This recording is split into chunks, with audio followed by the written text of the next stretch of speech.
Hello, ചക്കക്കുരു കൊണ്ട് ഒരു സ്നാക്സ് ഉണ്ടാക്കാനാണ് ഞാൻ ഉദ്ദേശിക്കുന്നത്. അതിൻ്റെ പാടയൊക്കെ ഞാൻ പൊളിച്ച് കളഞ്ഞു. പാടയും കുരുത്തൊലിയും കളഞ്ഞിട്ട് ഈ തൊലി നമുക്ക് കളയേണ്ട ആവശ്യമില്ല. ഇത് നമുക്ക് കളയേണ്ട ആവശ്യമില്ല. ഇനി ഇത് ഇങ്ങനെ ഒന്ന് നുറുക്കിയെടുക്കുകയാണ്. ഇങ്ങനെ തന്നെ ഇട്ട് വേണമെങ്കിൽ പുഴുങ്ങിയെടുക്കാം. ഞാനത് എളുപ്പത്തിന് വേണ്ടിയിട്ടാണ്, ഇത് ഉടയ്ക്കാനുള്ള എളുപ്പത്തിന് വേണ്ടിയിട്ടാണ് ഞാനിതൊന്ന് നുറുക്കുന്നത്. ഇത് നുറുക്കിയിട്ട് വേവിച്ചിട്ട് നമുക്കൊന്ന് ഉടയ്ക്കണം. അപ്പോൾ നമുക്കൊന്ന് വേവിച്ചെടുക്കാൻ നോക്കാം. അപ്പോൾ ചക്കക്കുരൊക്കെ കീറിയെടുത്തിട്ടുണ്ട്. ഇനി അതൊരു കുക്കറിലേക്ക് ഇടാം.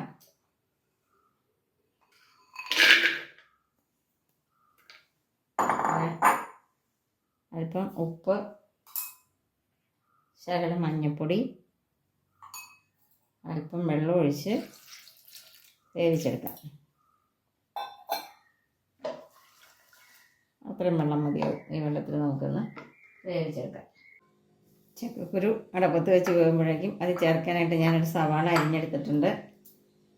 കറിവേപ്പില, ഒരു ചെറിയ കഷ്ണം ഇഞ്ചി, ഒരു പച്ചമുളക് ഇത്ര റെഡിയാക്കിയിട്ടുണ്ട്. ഇതെല്ലാം കൂടെ നമുക്ക് ഒന്നുകിൽ ഒന്ന് നന്നായിട്ട് ഞെളച്ച് തിരുമ്മി കൊടുക്കാം. അതല്ലെങ്കിൽ ഇതെല്ലാം കൂടെ ഇതിലേക്കിട്ട് ഒന്ന് വലിച്ചെടുക്കാം. ഞാനിതെല്ലാം കൂടെ ഇതിലേക്കിട്ടൊന്ന് ഗ്രേറ്റ് ചെയ്തെടുക്കാനാണ് പോകുന്നത്. എനിക്ക് കൈക്ക് തിരുമ്മൽ അത്ര ബുദ്ധിമുട്ടാണ്. അതുകൊണ്ട് ഞാനിങ്ങനെ ഒന്ന് ചെയ്തെടുക്കാമെന്ന് വിചാരിച്ചു. അങ്ങനെ അതെല്ലാം കൂടെ ഒന്ന് പൊടിച്ചെടുത്തിട്ടുണ്ട്. ഇപ്പം നന്നായിട്ട് പൊടിയായിട്ട് കിട്ടിയിട്ടുണ്ട്. ഇത് തിരുമുന്നതിലും നല്ലത് ഇങ്ങനെ പൊടിച്ചെടുക്കുന്നതാണ്. ഇത് നന്നായിട്ട് വന്നിട്ടുണ്ട്. ചക്കക്കുരു നല്ലപോലെ വേവിച്ചെടുത്തിട്ടുണ്ട്. ഇനി ഇത് ഒന്ന് ഉടച്ചെടുക്കാം. നന്നായിട്ടൊന്ന് ഉടച്ചെടുക്കാം. നമ്മുടെ ഇഷ്ടം പോലെ എങ്ങനെയെങ്കിലും വെച്ച് ഒന്ന് ഉടച്ചെടുക്കാം. ചക്കക്കുരു വേവിച്ച് ഇങ്ങനെ ഉടച്ചെടുത്തിട്ടുണ്ട്. ഇനി ഇതൊരു വലിയ പാത്രത്തിലേക്ക് മാറ്റാം. വേറൊരു വലിയ പാത്രം എടുക്കുക. അതിലേക്ക് സവാള പൊടിച്ചതിട്ട് കൊടുക്കാം. ചക്കക്കുരു നുറുക്കിയതിട്ട് കൊടുക്കാം.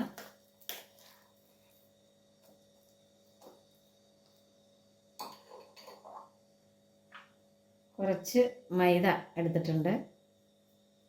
ആവശ്യത്തിന് ചേർത്താൽ മതി. കുറച്ച് അരിപ്പൊടി,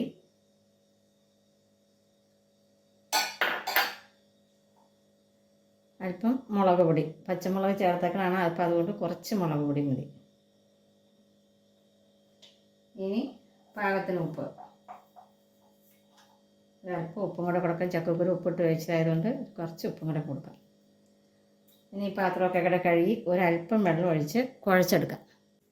അങ്ങനെ ഇതേ രീതിയിൽ കുഴച്ചെടുക്കാം. ഇനി നമുക്ക് അടുത്ത പണി നോക്കാം. എണ്ണ അടുപ്പത്ത് വെച്ച് അതിൽ ഇട്ട് വറുത്തെടുക്കാം.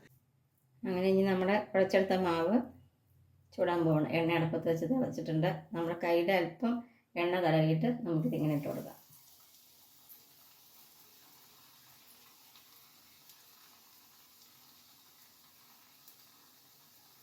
നമുക്ക് ഇഷ്ടമുള്ള ഷേപ്പിലാക്കാം.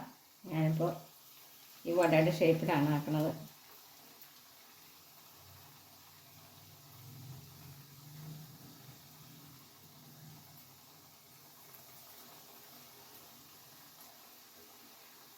കയ്യിൽ പിടിക്കാതെ അല്പം എണ്ണ തടയാൽ മതി. കയ്യിലൊന്ന് തൊട്ടിട്ട് നമുക്കിങ്ങനെ ഇട്ട് കൊടുക്കാൻ പറ്റും. അപ്പോൾ ഈ എപ്പോഴും നമുക്ക് സുലഭമായിട്ട് കിട്ടുന്ന സാധനങ്ങൾ ഇങ്ങനെ ഒരു വിധത്തിലൊക്കെ ഉണ്ടാക്കി കഴിക്കുമ്പോൾ നമുക്ക് കുറച്ച് നാൾ കഴിയുമ്പോൾ മടുക്കും. അപ്പോൾ പിന്നെ അത് പല വിധത്തിലും ഉണ്ടാക്കി കഴിച്ച് നോക്കാമല്ലോ. ചക്കക്കുരുവൊക്കെ ഔഷധ ഗുണമുള്ളതാണ് എല്ലാവരും ഇപ്പോൾ പറയുന്നുണ്ടല്ലോ. നമുക്ക് ഇങ്ങനെയൊക്കെയുള്ള സാധനങ്ങൾ ഉണ്ടാക്കി ഒരു വെറൈറ്റി ആകട്ടെ എന്നേ ഒരേ ദിവസം എന്നിട്ടിങ്ങനെ ഉണ്ടാക്കി ചായക്ക് കടിയാക്കി എടുക്കാം. കൊച്ചു കുട്ടികൾക്കൊക്കെ ഭയങ്കര ഇഷ്ടമാവും. അധികം എരിവൊന്നും ചേർക്കണില്ലല്ലോ. എല്ലാവർക്കൊക്കെ ഇഷ്ടമാവും. പ്രായമായവർക്കും നല്ലതാണ്.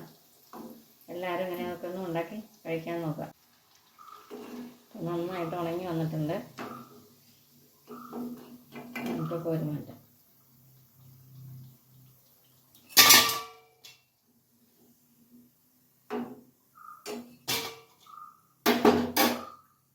അടുത്ത ട്രിപ്പ് ഇട്ട് കൊടുക്കാം.